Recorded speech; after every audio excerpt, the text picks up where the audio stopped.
ಅಲ್ಲಿಗೆ ಬರಬೇಕಾಗಿತ್ತು. ಅಲಂ ಪ್ರಭು ಅವರಿಗೆ ನಾನು ಹೇಳ್ತಾ ಇದ್ದೆ, ಬೇರೆ ಬೇರೆ ಕಾರಣಗಳಿಂದ ನಾನು ಪ್ರಯಾಣ ಮಾಡೋಕ್ಕಾಗದೇ ಇರೋ ಸ್ಥಿತಿ ಇದ್ದದ್ರಿಂದ ಆಗ ನಾನು ಬರಲಿಲ್ಲ. ಈ ಹೋರಾಟ ಇದೆಯಲ್ಲ, ಈ ಹೋರಾಟಕ್ಕೆ ನಾವು ಅನೇಕ ಜನ ಸಾಹಿತಿಗಳು ಇಲ್ಲಿದ್ದೀವಿ, ಹೋರಾಟಗಾರರ ಜೊತೆಗೆ ಸಾಹಿತಿಗಳು ಅನೇಕರು ಇಲ್ಲಿದ್ದೀವಿ. ಅಂದರೆ ಈ ಹೋರಾಟದ ಮಹತ್ವ ಏನು ಅನ್ನೋದನ್ನು ಸಮಾಜದ ಎಲ್ಲ ವರ್ಗಗಳು ಅರ್ಥ ಮಾಡ್ಕೋಬೇಕು. ಇದು ಕೇವಲ ಬಾಧಿತ ಹಳ್ಳಿಗಳ ಸಮಸ್ಯೆ ಮಾತ್ರ ಅಲ್ಲ, ಇದು ದೇಶದ ಸಮಸ್ಯೆ ಅಂತ ನಾನು ಭಾವಿಸ್ಕೊಂಡಿದ್ದೇನೆ.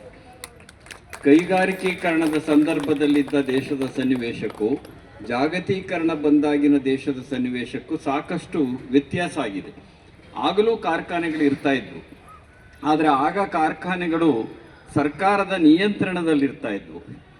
ಈಗ ಸರ್ಕಾರಗಳು ಕಾರ್ಖಾನೆ ಮಾಲೀಕರ ನಿಯಂತ್ರಣಗಳಲ್ಲಿವೆ. ಇದೇ ವ್ಯತ್ಯಾಸ. ಅಂದರೆ ಪ್ರಜಾಪ್ರಭುತ್ವ ಎಲ್ಲಿಗೆ ಬಂದಿದೆ ಅಂತ ನೀವು ಯೋಚನೆ ಮಾಡಿ. ಬಂಡವಾಳಶಾಹಿ ವರ್ಗ ಬಹಳ ಪ್ರಾಬಲ್ಯವನ್ನು ಪಡೆದಿರುವಂತಹ ಸಂದರ್ಭದ ಒಳಗಡೆ ಬಂಡವಾಳಶಾಹಿಗಳು ಸರ್ಕಾರವನ್ನು ನಿಯಂತ್ರಿಸ್ತವೆಯೇ ಹೊರತು ಸರ್ಕಾರಗಳು ಬಂಡವಾಳಶಾಹಿಗಳನ್ನು ನಿಯಂತ್ರಿಸುವಂಥ ಸ್ಥಿತಿಲಿ ಇಲ್ಲ. ಇದು ಪ್ರಜಾಪ್ರಭುತ್ವಕ್ಕೆ ಬಹಳ ಅಪಾಯಕಾರಿಯಾದದ್ದು. ಏನು ಕೊಪ್ಪಳದಲ್ಲಿ ಈಗ ಬಲ್ಡೋಟಾಯಿಂದ ನಡೀತಾ ಇದೆ, ಅದು ದೇಶದ ಅನೇಕ ಕಡೆ ನಡೀತಾ ಇದೆ. ಆದ್ದರಿಂದಲೇ ನಾನು ಹೇಳಿದ್ದು ಇದು ದೇಶದ ಸಮಸ್ಯೆ, ಕೇವಲ ಕೊಪ್ಪಳದ ಸಮಸ್ಯೆ ಅಲ್ಲ. ಈ ಕೊಪ್ಪಳದ ಈ ಹೋರಾಟ ವಿಜಯವನ್ನು ಸಾಧಿಸಿದರೆ ಅದು ಇಡೀ ದೇಶಕ್ಕೆ ಕೊಟ್ಟಂತಹ ಒಂದು ದೊಡ್ಡ ಸಂದೇಶ ಆಗುತ್ತೆ ಅಂತ ನಾನು ಭಾವಿಸ್ಕೊಂಡಿದ್ದೇನೆ. ಕೇಳ್ತಕ್ಕಂಥದ್ದು ವಿಶೇಷವಾದಂಥದ್ದು ಏನಲ್ಲ, ಕಣ್ಣು ಕಿವಿ ಇರತಕ್ಕಂತಹ ಯಾವುದೇ ಸರ್ಕಾರ ಮುಖ್ಯವಾಗಿ ಇದಕ್ಕೆ ಗಮನ ಕೊಡಬೇಕು. ಆದರೆ ನಮ್ಮ ಸನ್ನಿವೇಶ ಬಹಳ ಶೋಚನೀಯವಾಗಿದೆ. ಏಕೆ ಅಂತಂದರೆ ಪ್ರಜಾಪ್ರಭುತ್ವದಲ್ಲಿ ಕಣ್ಣು ಕಿವಿ ಜಾಗೃತವಾಗಿರಬೇಕು. ಸಾಮಾನ್ಯವಾಗಿ ಕೇಳಿಸ್ಕೊಳ್ಬೇಕು, ಸರ್ಕಾರಗಳು ಕಣ್ಣಿಂದ ನೋಡಬೇಕು, ಇವೆರಡೂ ಬಹಳ ಮುಖ್ಯ. ಆದರೆ ನಮ್ಮ ಸಂದರ್ಭದಲ್ಲಿ ಸರ್ಕಾರಗಳಿಗೆ ಕಣ್ಣು ಕಿವಿಗಿಂತ ನಾಲ್ಕೇ ಉದ್ದ ಇದೆ ಅಷ್ಟೇನೆ, ಜಾಸ್ತಿ ಮಾತಾಡ್ತಾ ಇರುತ್ತೆ. ಎಲ್ಲಿ ಕಣ್ಣು ಕಿವಿ ಇರುತ್ತೋ ಅವು ಜನಗಳ ಸಂಕಷ್ಟಗಳನ್ನು ಕೇಳಿಸಿಕೊಳ್ಳುತ್ತವೆ ಮತ್ತು ನೋಡುತ್ತವೆ. 144 ದಿನಗಳ ನಂತರವೂ ಸಹ ಉಸ್ತುವಾರಿ ಸಚಿವರು ಭೇಟಿ ಕೊಡಬೇಕು ಅನ್ನುವಂಥ ಒಂದು ಒತ್ತಡ ಇನ್ನೂ ಉಳ್ಕೊಂಡಿದೆ ಅಂದರೆ ನನಗೆ ಆಶ್ಚರ್ಯ ಆಗುತ್ತೆ ಮತ್ತು ಬೇಸರ ಆಗುತ್ತೆ. ಇದು ಯಾಕೆಂದರೆ ಇಂಥದ್ದೊಂದು ಘಟನೆ ನಡೆದಾಗ ಸರ್ಕಾರದ ಜವಾಬ್ದಾರಿ ಏನು ಅಂತಂದರೆ ತಮ್ಮ ಪರವಾಗಿ ಯಾರನ್ನಾದರೂ ಮುಖ್ಯವಾದ ಪ್ರತಿನಿಧಿಗಳನ್ನು ಆ ಜಾಗಕ್ಕೆ ಕಳಿಸ್ಕೊಡ್ಬೇಕು, ಜನಗಳ ಅಹವಾಲು ಏನು ಅಂತ ಕೇಳಬೇಕು, ಅದಕ್ಕೆ ಪರಿಹಾರಗಳನ್ನು ಕಂಡುಹಿಡ್ಕೊಳ್ಳೋದಕ್ಕೆ ಬೇಕಾದಂತಹ ಕಾರ್ಯೋನ್ಮುಖರಾಗಬೇಕು. ಅದೇನೂ ಆಗಿಲ್ಲ.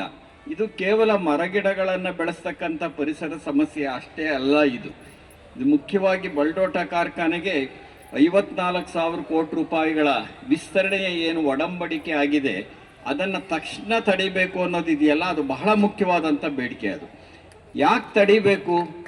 ಈಗಿರುವಂತಹ ಬಲ್ಡೋಟದಿಂದ ಆಗಿರೋ ಅನಾಹುತಗಳೇನು, ಅಲ್ಲಿ ಅನಾರೋಗ್ಯ ಉಂಟಾಗಿದೆಯಲ್ಲ, ಯಾವ ಕಾರಣಕ್ಕೆ ಉಂಟಾಗಿದೆ, ಅಲ್ಲಿರುವಂಥ ಅಕ್ಕಪಕ್ಕದಲ್ಲಿದ್ದ ಶಾಲೆಗಳ ಡೆಸ್ಕ್ಗಳನ್ನು ನೋಡಿದರೆ ಧೂಳು ತುಂಬಿರುತ್ತಲ್ಲ, ಯಾಕೆ, ವಿಷಾನಿಲ ಅಲ್ಲಿ ಪಸರಿಸ್ತಾ ಅನೇಕ ರೀತಿಯ ಕಾಯಿಲೆಗಳಿಗೆ ಜನಗಳು ತುತ್ತಾಗಿದ್ದಾರಲ್ಲ, ಸುಮಾರು 20 ಹಳ್ಳಿಗಳ ಜನರ ಆರೋಗ್ಯ ಕೆಟ್ಟೋಗಿದೆಯಲ್ಲ, ಇದ್ರ ಬಗ್ಗೆ ಗಮನ ಕೊಡದೇ ಇದ್ದರೆ ಅದು ಪ್ರಜಾಪ್ರಭುತ್ವಕ್ಕೆ ಅರ್ಥವೇ ಇಲ್ಲ ಅಂತ ನಾನು ಭಾವಿಸ್ಕೊಂಡಿದ್ದೇನೆ. ಹಾಗಾಗಿ ಸರ್ಕಾರ ಮಾಡಬೇಕಾಗಿರ್ತಕ್ಕಂತಹ ಮೊದಲ ಕೆಲಸ, ಈಗ ಅಧಿವೇಶನ ನಡೀತಾ ಇದೆ, ಅಧಿವೇಶನದಲ್ಲಿ ಯಾರಾದರೂ ಈ ವಿಷಯವನ್ನು ಎತ್ತಬೇಕು ಅಂತ ಈ ಸಂದರ್ಭದಲ್ಲಿ ನಾನು ಅಲ್ಲಿರುವಂಥ ಸದಸ್ಯರನ್ನು ಕೇಳ್ಕೊಳ್ತೇನೆ. ನಾನು ಈ ವಿಷಯವನ್ನು ಪ್ರಮುಖವಾಗಿ ಎತ್ತಬೇಕು. ಮುಖ್ಯಮಂತ್ರಿಗಳಲ್ಲಿ ಭೇಟಿ ಕೊಡ್ತಾರೆ, ಶಿವರಾಜ್ ತಂಗಡಿಗೆ ಭೇಟಿ ಕೊಡ್ತಾರೆ. ಈ ಒತ್ತಡಗಳೆಲ್ಲ ಉಳಿಸ್ಕೊಂಡೇನೆ ನನಗೇನು ಅನಿಸುತ್ತೆ ಅಂತಂದರೆ, ಒಂದು ಯಾವುದೋ ವೈದ್ಯಕೀಯ ಸಮಿತಿ ಬಂದು ಅಲ್ಲಿ ಸಮೀಕ್ಷೆ ಮಾಡಬೇಕು ಅನ್ನೋದಿದೆಯಲ್ಲ, ಬಹಳ ದೊಡ್ಡ ಬೇಡಿಕೆ ಅಲ್ಲ ಅದು. ನಿಜವಾಗಿ ಒಂದು ಸರ್ಕಾರ ಒಂದು ಸಮಿತಿಯನ್ನು ಅಲ್ಲಿ ಕಳಿಸಿ ಅಲ್ಲಿರೋ ಕಾಯಿಲೆಗಳೇನು, ಜನಗಳಿಗಾಗಿರುವಂಥ ಕಷ್ಟಗಳೇನು ಅಂತ ಪರಿಶೀಲನೆ ಮಾಡೋದಕ್ಕೆ ಒಂದು ಸಮೀಕ್ಷೆ ನಡೆಯೋದಿಲ್ಲ ಅಂತ ಅಂದರೆ ನಿಜಕ್ಕೂ ಇದು ಬಹಳ ದುರದೃಷ್ಟಕರವಾದ್ದು ಮತ್ತು ಖಂಡನೀಯವಾದ್ದು ಅಂತಲೇ ನಾನು ಭಾವಿಸ್ಕೊಂಡಿದ್ದೇನೆ. ಇದನ್ನು ಕಡೆ ಪಕ್ಷ ಏನು ಮಾಡಬಹುದು ಅಂತಂದರೆ, ನಾವು ಸದನ ನಡೀತಿರೋದ್ರಿಂದ ನೀವು ಈ ಸಮಿತಿ ಕಳಿಸ್ತಿಲ್ವಾ, ಮುಖ್ಯಮಂತ್ರಿಗಳು ಭೇಟಿ ಕೊಡ್ತಾ ಇಲ್ವಾ, ಒಂದು ಕೆಲಸ ಮಾಡಿ, ನಿಮಗೆ ಬಹಳ ಕೆಲಸಗಳಿರುತ್ತವೆ. ಯಾಕೆಂದರೆ ಕುರ್ಚಿ ಕಚ್ಚಾಟಗಳು ಜಾಸ್ತಿ ಆಗಿರೋ ಸಂದರ್ಭದಲ್ಲಿ ಅವರಿಗೆ ಜನಗಳ ಯೋಗಕ್ಷೇಮಕ್ಕಿಂತ ಬೇರೆ ಕೆಲಸಗಳಿರೋದ್ರಿಂದ ಕಡೆ ಪಕ್ಷ ಒಂದು ಸದನ ಸಮಿತಿಯನ್ನು ರಚನೆ ಮಾಡಿ ಅಲ್ಲಿ ಕಳಿಸ್ಕೊಡಿ. ನೀವು ಒಂದು ಎಲ್ಲ ಪಕ್ಷದವರು ಹೋಗಲಿ, ಕಣ್ಣಾರೆ ನೋಡಲಿ, ಅಲ್ಲಿ ಜನ ಏನು ಅನುಭವಿಸ್ತಿದ್ದಾರೆ ಅಂತ ನೋಡಲಿ. ಪಕ್ಷಾತೀತವಾದಂತಹ ಒಂದು ಸದನ ಸಮಿತಿಯನ್ನು ತಕ್ಷಣವೇ ರಚನೆ ಮಾಡಿ ಕೊಪ್ಪಳದ ಆಸುಪಾಸಿನ ಜನರ ಸ್ಥಿತಿಗತಿಗಳನ್ನು ಸಮೀಕ್ಷೆ ಮಾಡೋದಕ್ಕೆ, ಪರಿಶೀಲನೆ ಮಾಡೋದಕ್ಕೆ ಮತ್ತು ವರದಿ ಕೊಡೋದಕ್ಕೆ ಸರ್ಕಾರ ಮುಂದಾಗಬೇಕು ಅಂತ ನನಗೆ ತಕ್ಷಣ ಅನಿಸುತ್ತೆ. ಯಾಕೆಂದರೆ ಸದನ ನಡೀತಿರೋದ್ರಿಂದ ಈ ವಿಚಾರವನ್ನು ನಾವೆಲ್ಲ ಗಂಭೀರವಾಗಿ ತಗೊಂಡು ಒತ್ತಡವನ್ನು ತರಬೇಕು, ಒತ್ತಾಯವನ್ನು ಮಾಡಬೇಕು. ಬೆಂಗಳೂರಿನಲ್ಲಿ ಇವತ್ತೇನು ಈ ಧರಣಿ ಪ್ರಾರಂಭವಾಗಿದೆ, ನೀವು ಕೇಳ್ತಿರೋ ಯಾವುದೇ ಬೇಡಿಕೆಗಳಿದಾವಲ್ಲ ಅದು ಎಲ್ಲರ ಬೇಡಿಕೆಗಳು. ನಾನು ಆರಂಭದಲ್ಲಿ ಹೇಳಿದೆ, ಇದು ಕೊಪ್ಪಳದ ಬೇಡಿಕೆ ಮಾತ್ರ ಅಲ್ಲ, ದೇಶದಲ್ಲಿ ಇಂತಹ ಸಂಕಷ್ಟಕ್ಕೆ ಒಳಗಾಗಿರ್ತಕ್ಕಂತಹ ಎಲ್ಲ ಜನಸಾಮಾನ್ಯರ ಬೇಡಿಕೆಗಳು ಇವು.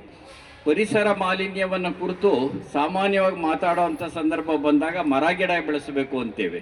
ಈಗ ಜನ ಉಳಿಸಿ ಅಂತ ಕೇಳೋ ಸ್ಥಿತಿಗೆ ಬಂದಿದೆ. ಈಗ ಜನರನ್ನು ಉಳಿಸಿ, ಜನರ ಪ್ರಾಣ ಉಳಿಸಿ ಅಂತ ಕೇಳೋ ಸ್ಥಿತಿಗೆ ಬಂದಿದೆ. ಇದು ಬಂಡವಾಳಶಾಹಿಗಳು ನಡೆಸ್ತಾ ಇರತಕ್ಕಂತಹ ಜೀವ ವಿರೋಧಿಯಾಗಿರುವ ದೌರ್ಜನ್ಯ ಅಂತಲೇ ನಾನು ಭಾವಿಸ್ಕೊಂಡಿದ್ದೇನೆ. ಇದನ್ನೆಲ್ಲರೂ ನಾವು ಖಂಡಿಸಬೇಕು, ಸರ್ಕಾರ ಕಣ್ಣು ತೆರೀಬೇಕು.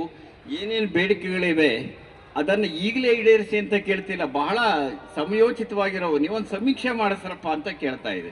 ವೈದ್ಯರನ್ನು ಕಳಿಸಿ ಅಂತ ಕೇಳ್ತಾ ಇದೆ. ಇದರಲ್ಲಿ ಏನು ತಪ್ಪಿದೆ ಅರ್ಥ ಆಗ್ತಾ ಇಲ್ಲ ನನಗೆ. ಇಷ್ಟು ಕೇಳಿಸ್ಕೊಳ್ಳಾರದೆ ಹೋದರೆ ಅದಕ್ಕೆ ಪ್ರಜಾಪ್ರಭುತ್ವಕ್ಕೆ ಅರ್ಥ ಇಲ್ಲ. ಹಾಗಾಗಿ ನಿಮ್ಮ ದನಿಗೆ ನಮ್ಮ ದನಿಯೂ ಸೇರಿರುತ್ತೆ. ಇದು ಕೇವಲ ಕೊಪ್ಪಳ ಅಲ್ಲ, ಬೆಂಗಳೂರಿನಲ್ಲಿರೋ ನಾವುಗಳು ಸಹ ನಿಮಗೆ ಬೆಂಬಲವನ್ನು ಕೊಡ್ತೇವೆ. ಬಹುಶಃ ಇದು ಧರಣಿ ಏನು ನಡೀತಿರುತ್ತೆ, ಇನ್ನೂ ಅನೇಕ ಜನ ಸಾಹಿತಿಗಳು ಬರ್ತಾ ಬರಬಹುದು ಅಂತ ನಾನು ಭಾವಿಸ್ಕೊಂಡಿದ್ದೇನೆ.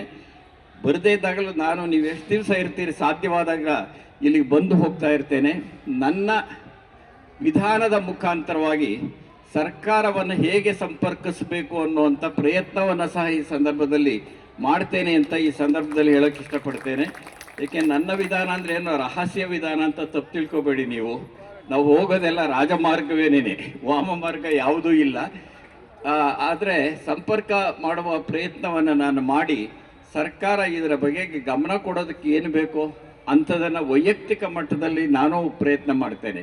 ಆದರೆ ವೈಯಕ್ತಿಕ ಪ್ರಯತ್ನಕ್ಕಿಂತ ಸಾಮೂಹಿಕ ಹೋರಾಟ ಬಹಳ ದೊಡ್ಡದು. ಆ ಸಾಮೂಹಿಕ ಹೋರಾಟದಲ್ಲಿ ನಂಬಿಕೆ ಇಟ್ಕೊಂಡಿರೋದ್ರಿಂದ ನಾನು ನಿಮ್ಮ ಜೊತೆ ಇಲ್ಲಿ ಭಾಗವಹಿಸಿದ್ದೇನೆ. ನಿಮಗೆ ನನ್ನ ನೈತಿಕ ಬೆಂಬಲವನ್ನು ಕೊಡ್ತೇನೆ ಮತ್ತು ಈ ಹೋರಾಟ ಖಂಡಿತ ಯಶಸ್ವಿ ಆಗಲಿ ಅಂತ ಆಶಿಸ್ತೇನೆ. ಕೇಳಿದ ನಿಮಗೆಲ್ಲ ನಮಸ್ಕಾರ.